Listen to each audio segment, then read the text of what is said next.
पहुँची वतन अपने, तीसरी आम जो दीन, सोते ताही नजीक, जिनका जेता आकीन, जिनका जिनका जेता आकीन। दो गिरो पहुँची वतन अपने, दो गिरोह पहुंची वतन अपने। प्रणाम सुंदर साथ जी। आप हक श्री राजी महाराज वेदाम के धनी सच्चिदानंद स्वरूप आप श्री प्राणनाथ जी तीनों सृष्टियों का ब्यौरा कर रहे हैं।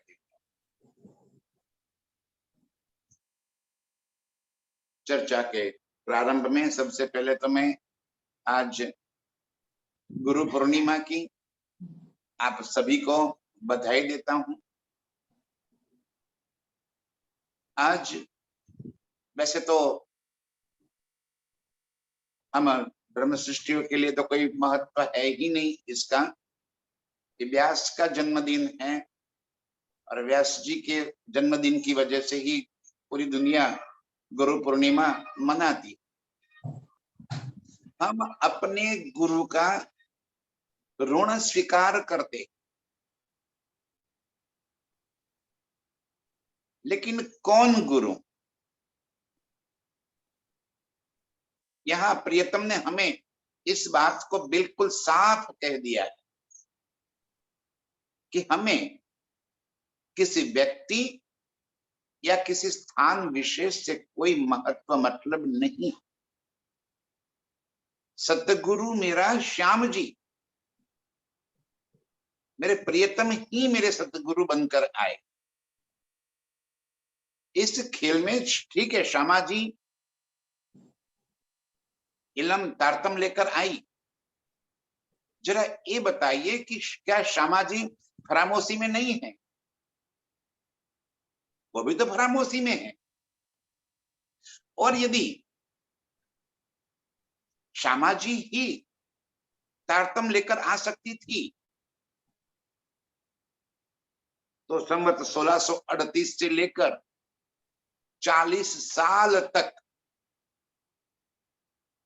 इस दुनियादारी में क्यों भटक रहे? और तारतम कब दिया उन्होंने? जब धनी जी ने आकर उनको समझाया और उनके धाम दिल में आकर विराजमान, तब जाके ये बात कह सके। न तो इंद्रावती की ताकत है, न सुंदरबाई की ताकत है, न श्यामा जी की ताकत है कि अर्श का एक शब्द भी यहाँ पे बोल सके। ये सब कुछ मेरे प्रियतम के हुक्म से ही ये बातें हो रही है। क्योंकि धनी जी ने आगे पहले से कह दिखा था, मैं रूह अपनी भेजूंगा। जब हमने खेल मांगा तब उन्होंने कहा था कि मैं अपनी रूह को तुम्हारे वास्ते खेल में भेज दूंगा। बेख लेसी तुम माफक, तुम्हारा जैसे ही शरीर धारण कर लेगी, तुम्हारा जैसे ही आचरण होगा उनका। लेकिन फर्क इतना होगा, देसी अर्श की निशानियां पर तुम चिन्ह सको कोई, वो अर्श की निशानियां देंगे लेकिन तुम पहचान नहीं पाओ।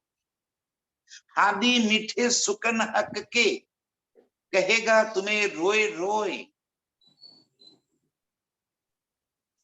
तुम भी सुन सुन रोए सी, पर होश में न आवो कोई।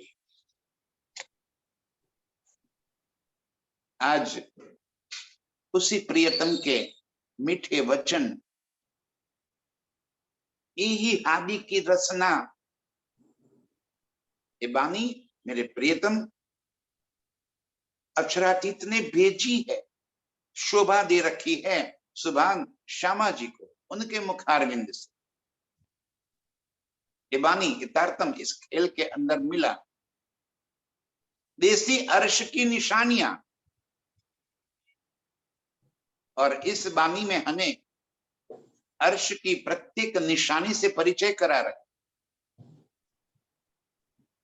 अर्श की मारिफत, हकीकत और वहदत, खिलवत की पहचान करा रहे, अपनी निस्बत की पहचान करा रहे, और फरमा रहे हैं कि तुम भी सुन सुन रोईसी। जिन्होंने इन वाणी के शब्द को आत्मसात कर लिया, उनको दुनिया से संबंध टूट गया। दुनिया में रहते हुए भी दुनिया के संबंध पूरे हो गए। सुन सुन रोईसी। लेकिन जब तक इश्क न आएगा, कोई होश में नहीं आ सकती। और इश्क तब आएगा जब मैं खुद ही हटेगी। मैं खुद ही तब हटेगी जब प्रियतम की मैं लेंगे हम। मैं बिन मैं मरे नहीं, मैं सो मारना में। जब तक प्रियतम की मैं नहीं आएगी, अपनी में हटेगी नहीं, अपनी में मरेगी नहीं। आज गुरु पूर्णिमा के इस पावन दिवस पर हम सभी अर्श की रूहें किसी व्यक्तिवाद से हटकर एक अक्षरातीत को और पहचाने। कब तक कहते रहेंगे आपन नथी अजू नथी ओलख्या जुओ विचारी मन? कब तक कहते रहेंगे? ये बानी के रस हमें पिला पिला कर अर्श की इतनी बारीक पहचान करवा दी है, और फिर भी हम यदि गोते खा रहे हैं, भूले पड़े हैं, तो दोष हमारा। अर्श की रूहों को अर्श की पहचान कराकर सतगुरु बनकर पिया आप पधारे। स्वयं मेरे प्रियतम ही सतगुरु बनकर हमारे बीच में पधारे। चाहे किसी तन तन से हमें कोई लेना देना नहीं। एक रूप है, एक स्वरूप है, हम स्वरूप को जान ले।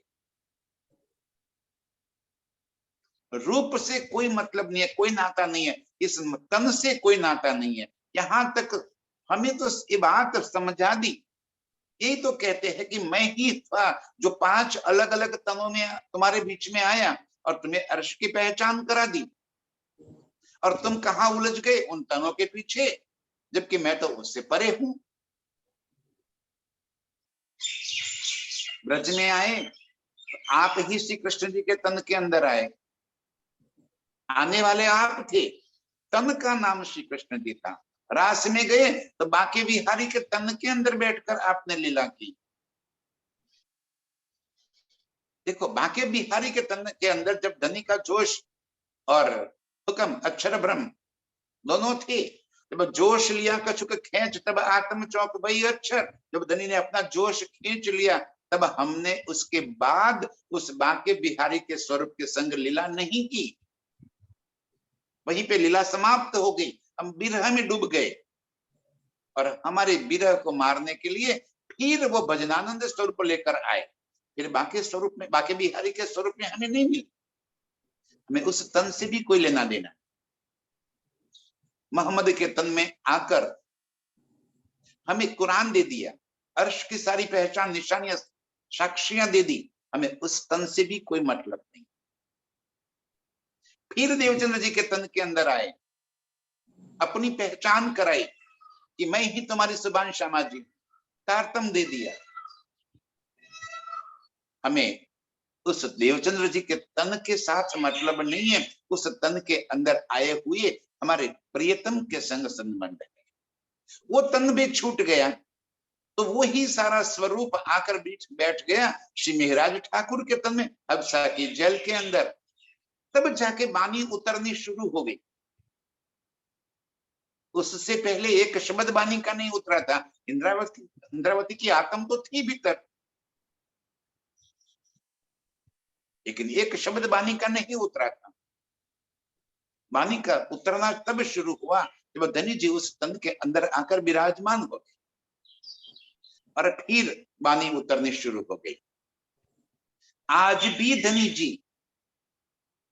हमें छोड़कर कहीं नहीं गए, प्राणनाथ जी की लीला समाप्त नहीं हुई, लेकिन हम मेहराज ठाकुर और प्राणनाथ जी दो के बीच का भेद समझ रहे हैं।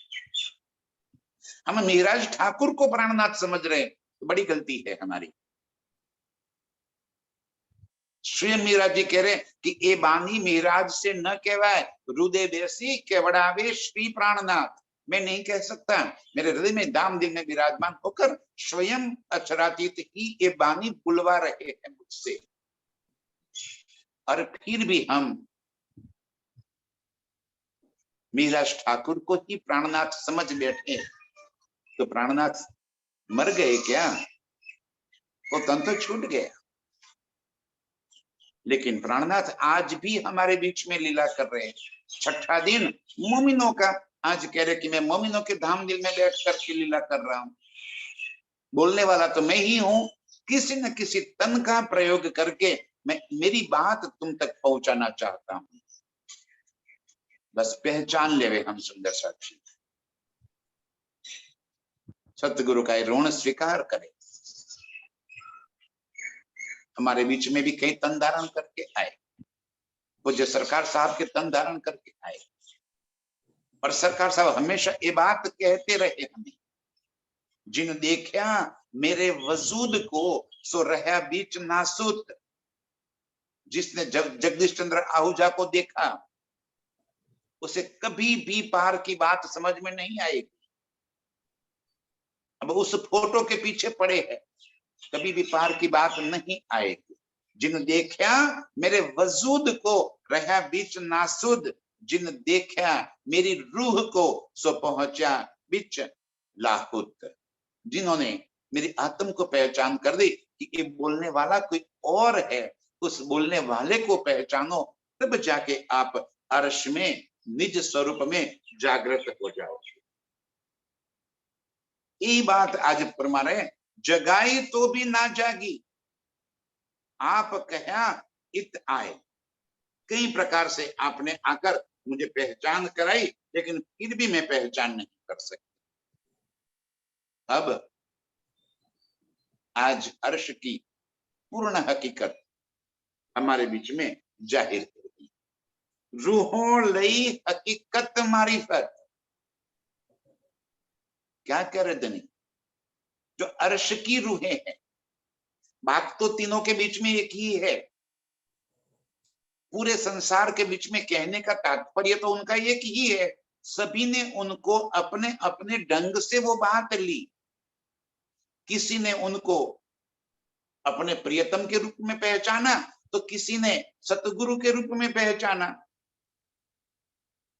अब हम किस स्वरूप में पहचानते हैं ये स्वयं देखिए। रूहो लई हकीकत मारिफत, गिरो फरिश्ते हकीकत।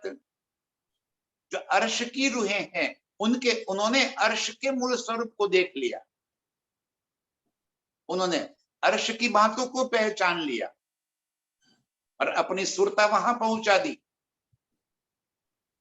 ईश्वरी सृष्टि जो अक्षर के मनोरथ पूर्ण करने के वास्ते आई, अक्षर अपनी चाहत पूरी करने के लिए। कौन सी चाहत अक्षर की थी?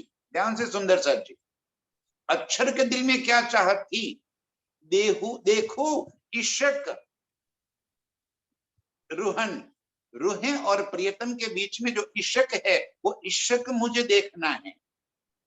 और इस वास्ते वो हमारे बीच में हमारे जैसे तन धारण करके अक्षर की सुरताएं हमारे साथ ही मिल गई, और उन्होंने भी अर्श को पहचाना, अर्श की हकीकत को जाना कि अर्श में हकीकत क्या है, राजी और रूहों के बीच की इश्क की। इश्क का आनंद ले रही है, हम इश्क का अनुभव कर रही।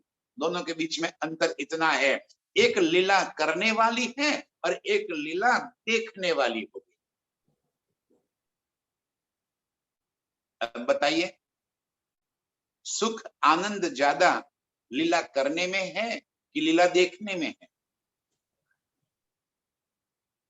मैं कई बार समझाता हूं कि मेरे और मेरे प्रियतम के बीच में जो संबंध है वो थर्ड पार्टी संबंध नहीं है। मैं लीला करने वाली हूं, जबकि ईश्वरी सृष्टि को ये सुख देखना है। अक्षर के दिल में ये बात, इस सुख पहुंचाना है, क्योंकि अक्षरातीत के माहौल में प्रेम इश्क बरतत सुध अक्षर को नहीं। अक्षर को जिस बात का सुध नहीं थी, वो सुख उनको देना था। इस वास्ते गिरो फरिश्तो हकीकत, ईश्वरी सृष्टियों ने ये सुख ले लिया। आम खलक जाहिरी, और तीसरी जीव सृष्टि है कर्मकांड शरीयत।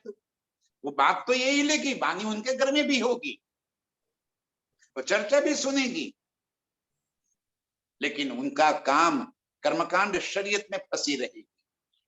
वो कभी भी हकीकत के सुख को अपने दिल में नहीं बसा पाएगी, और कभी भी मारिफत के सुख को, इश्क को अपने दिल में नहीं बसा पाएगी।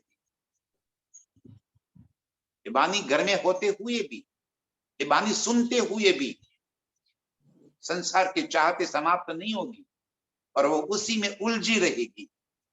उनको अपेक्षाएं होगी कि मैं ये करूंगी तो मुझे ये सुख प्राप्त होगा। तीनों के सुख अलग अलग है।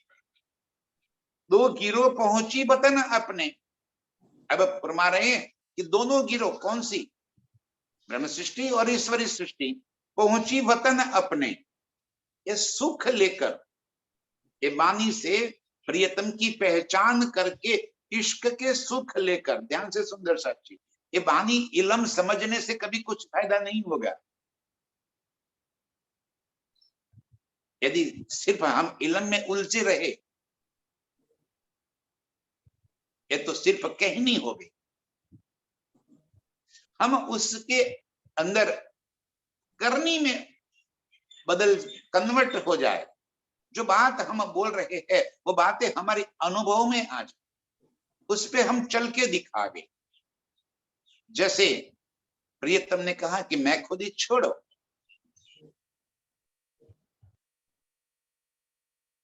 क्या हमारी मैं खुद ही छूट गई?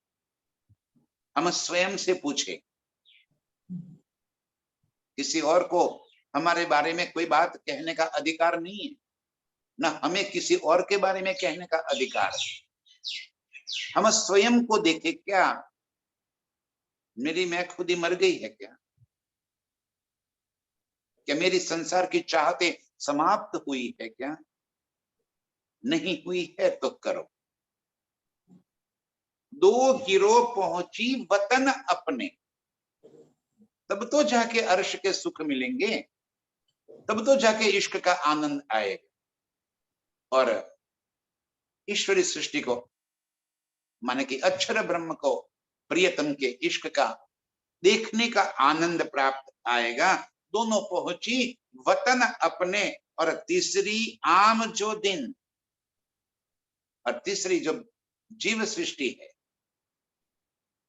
जो कर्मकांड में उलझी रही, जिसे कर्मकांड के सिवा और कोई बात में इंटरेस्ट ही नहीं है, वो परमात्मा को भी चाहती है। तो इस वास्ते कि उनकी वजह से मेरे संसार की चाहते समाप्त हो जाए।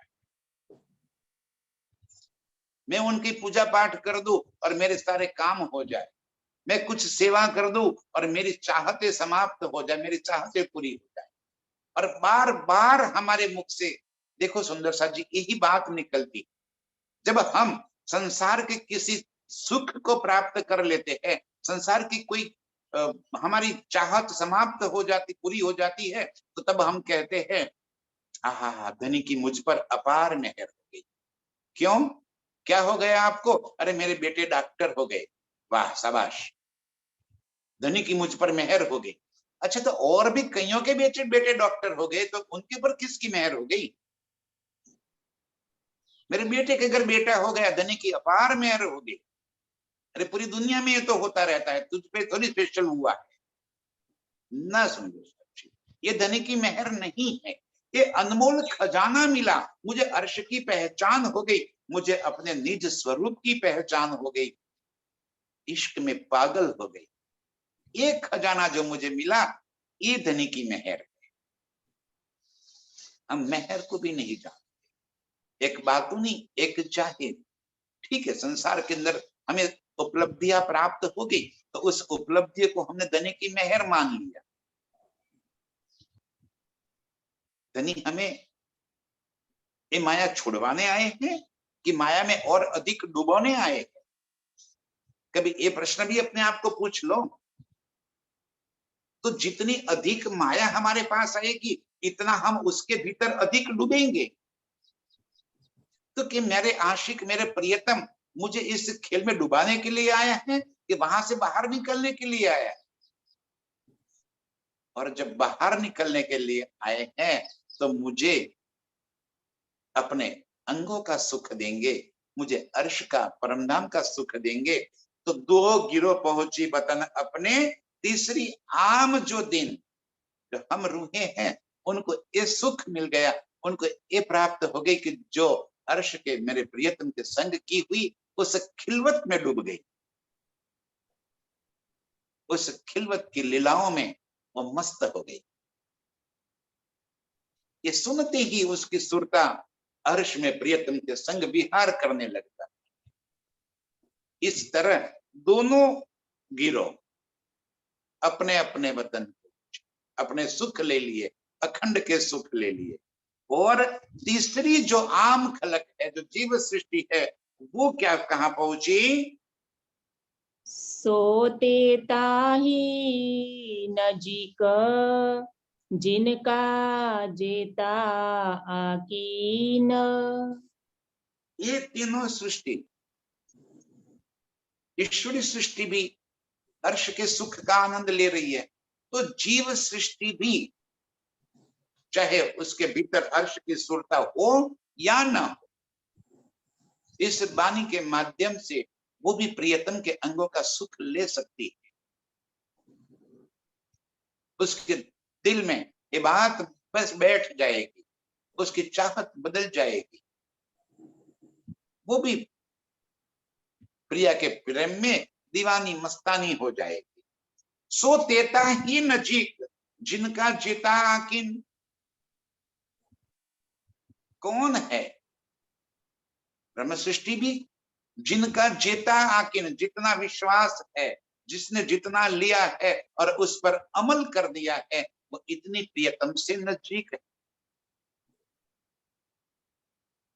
बाकी फंसे रहे, ये बातें जानने, सुनने, समझने के बावजूद भी यदि ये सुख हमारे दिल में नहीं आए,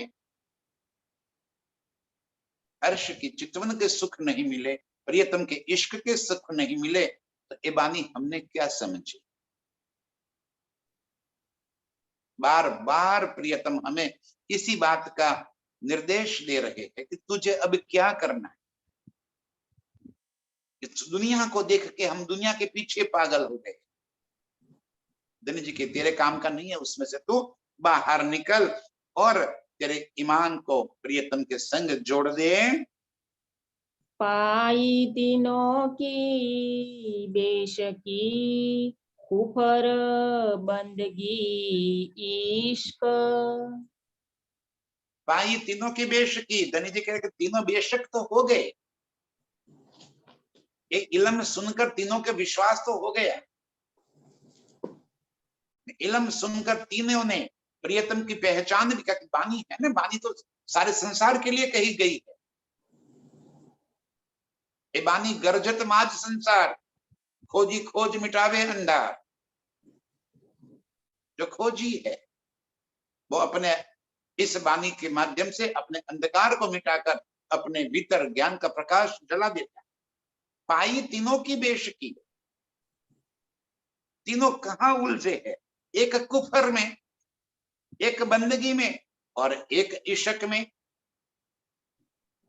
ये इल्म लेकर एक कर्मकांड में फंसा है, संसार की चाहतों में फंसा है,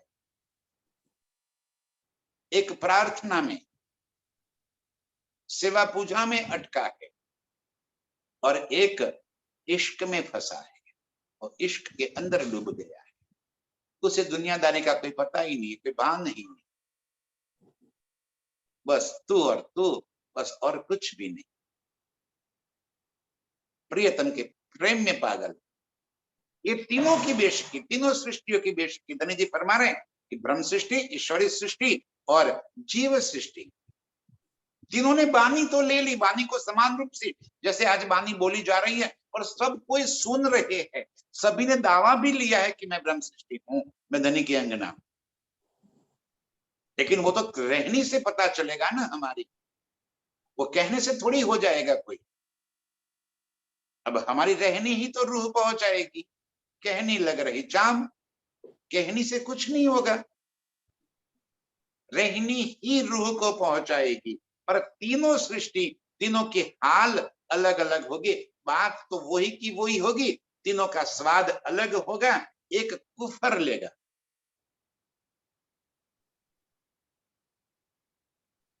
संसार की चाहतों में डूबा रहेगा, ये समझ पाने के बावजूद भी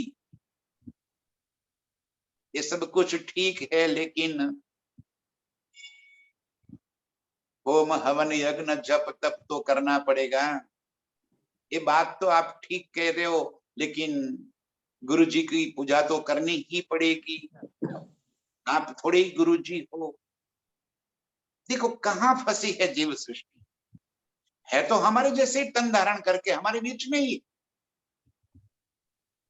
लेकिन तीनों ने लिए हैं अलग अलग।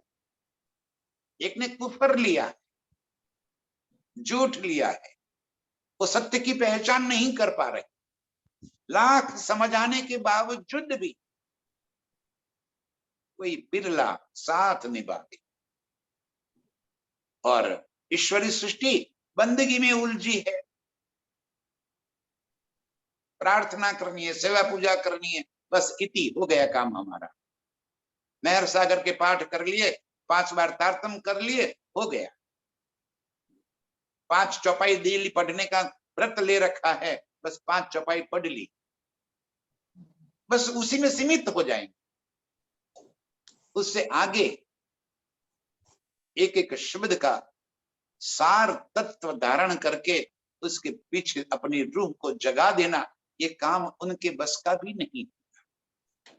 और तीसरी जो ब्रह्म सृष्टि, वो इश्क में डूब जाएगी, इन ही शब्दों से उसके प्रियतम के इश्क का आनंद आए। ये शब्द सुनते ही उस प्रियतम की संग की हुई खिलवत याद आ जाएगी, लीलाएं याद आ जाएगी, और उसी में मस्त हो जाएगी। और फिर उसको खाते पीते उठते बैठते सुबह सुपन जागरण, बस दम न छोड़े माशूक को जाके असल हक निस्बत, वो निस्बत की वजह से बस उसी के अंदर मगन हो जाएगी, उसका खाना पीना भी दीदार हो जाए, संसार के सारे काम करती रहेगी, और सारे काम करते करते अपने प्रियतम के संग अपने आप को जोड़े रखेगी, उसे प्रियतम से कोई अलग नहीं कर सकता, प्रियतम के प्रेम में ही डूबी रहेगी। ऐसा इलम इन दुनी में हुई बका की बेशक।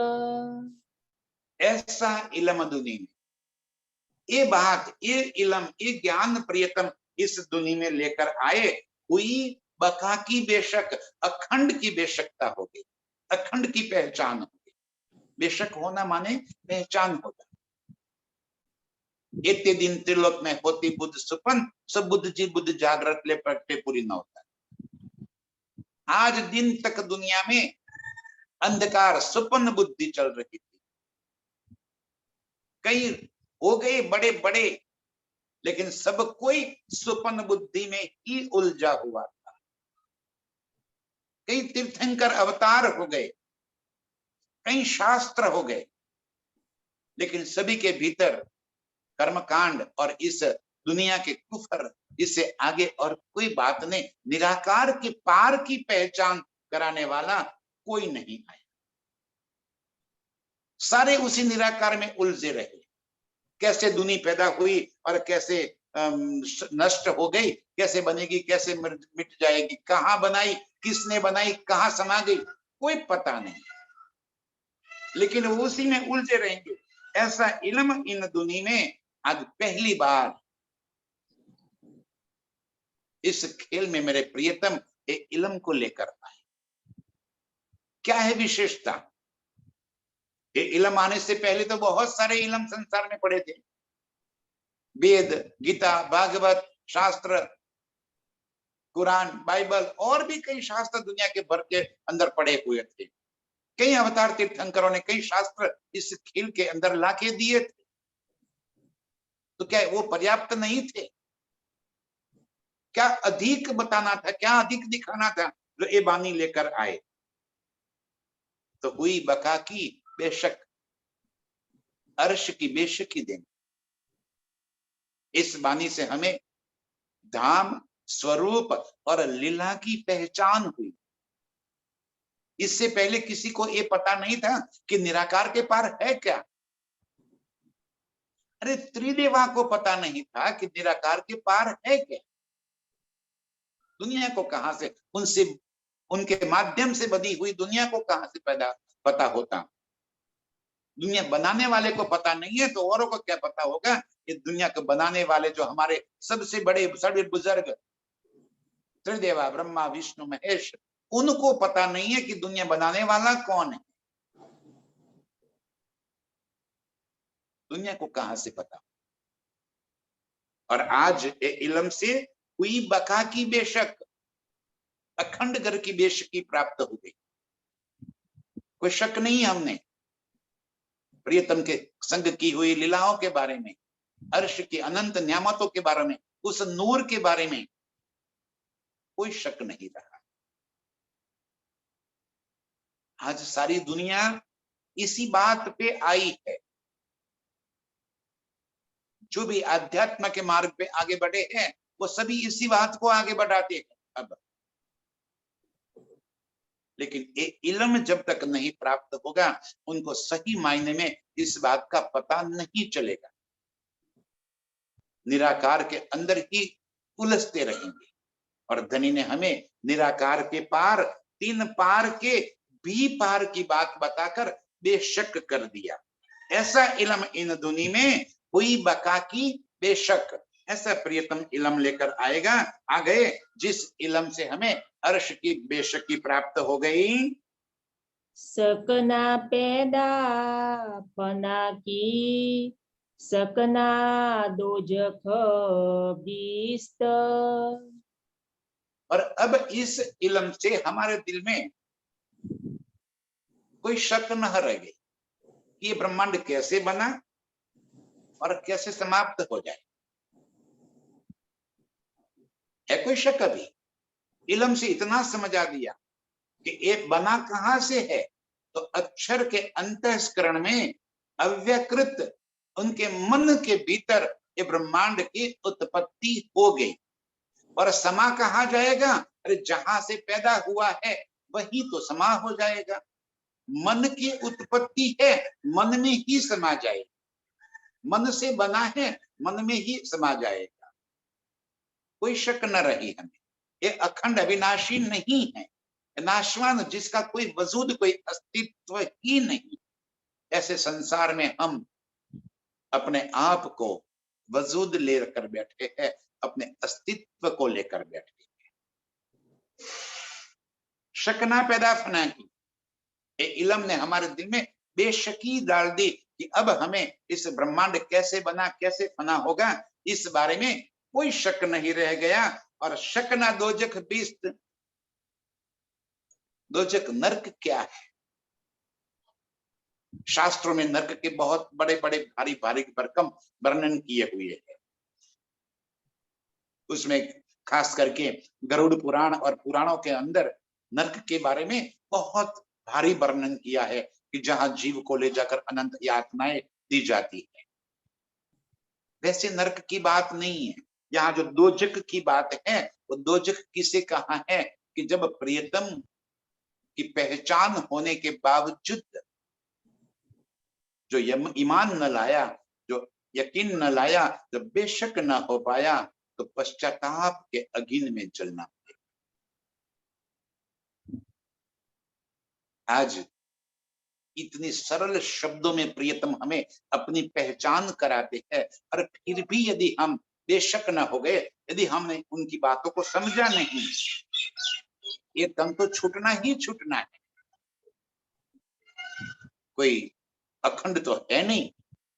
और तब जाके हमें पश्चाताप होगा कि मुझे तन भी मिला, तन के संग संग प्रियतम की वाणी भी मिल गई। अरे इतना ही नहीं, प्रियतम स्वयं मुझे समझाने के लिए आ गए, और फिर भी इस संसार की चाहतों की वजह से मैंने प्रियतम की बातों पे विश्वास नहीं किया, उनकी बातों को दिल में धारण नहीं किया। ये पश्चाताप की अगिन में जलना पड़ेगा, ये बहुत बड़ी अगिन है। और जिन्होंने ये सुख ले लिया वो अखंड विश्व में कायम हो गए। एक खेल को कायम करना है, सारे जीवों को अखंड करना है, और किसको कैसे ईमान अखंड करना है, कहाँ अखंड करना है, ये भी हम